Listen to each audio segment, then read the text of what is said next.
I'm Nina, you're the Israel Bank Hipster Darlings, and today we're going to talk about Lovelace. The heartwarming adventure of Linda Lovelace.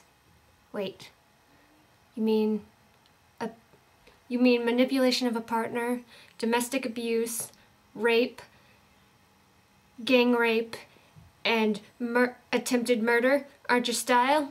Well, those are all in here, so if any of those things trigger you, yeah, sorry. This is not a movie for you. It takes sort of the life and times of Linda Lovelace into consideration. And it's a really good movie. Amanda Seyfried was a bamf in it. I don't know how I felt about James Franco as Hugh Hefner. It didn't work for me. His was really the only performance that I really didn't care for.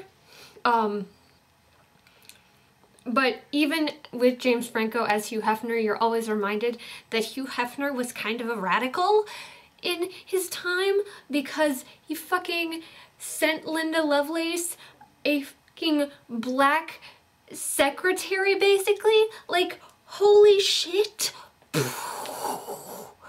A black lady secretary.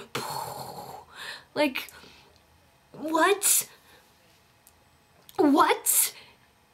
Like, Hugh Hefner is the bomb in this film. Just gonna say, I have mad respect for Hugh Hefner.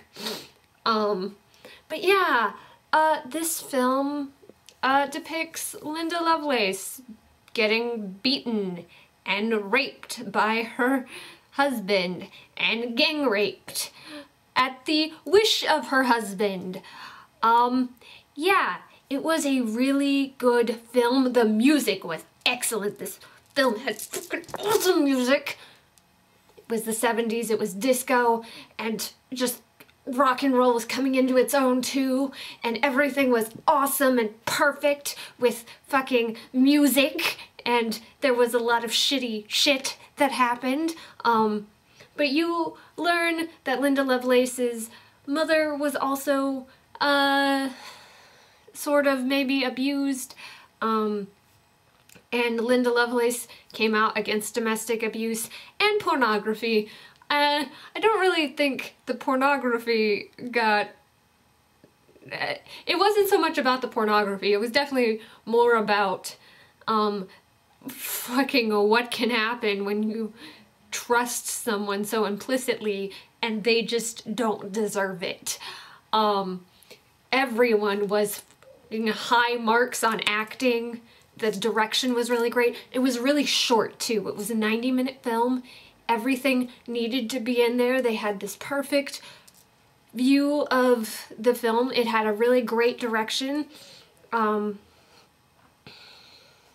They kept you in a moment, and I just really liked it. Like, there were times when I was severely uncomfortable watching it, like I almost turned it off, but I couldn't because it was so good of a performance. So yeah, that's basically all I want to say about this, because I don't want to give too much away.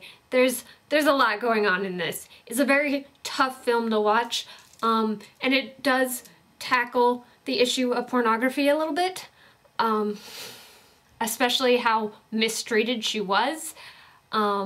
But one of the other things that I really liked about this movie was the very end, shit goes down. Linda Lovelace is finally deciding to leave her abusive husband.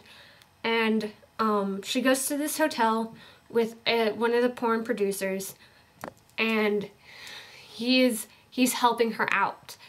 And there is one moment of karmic retribution that you can just tell that these people, that there's honor among thieves.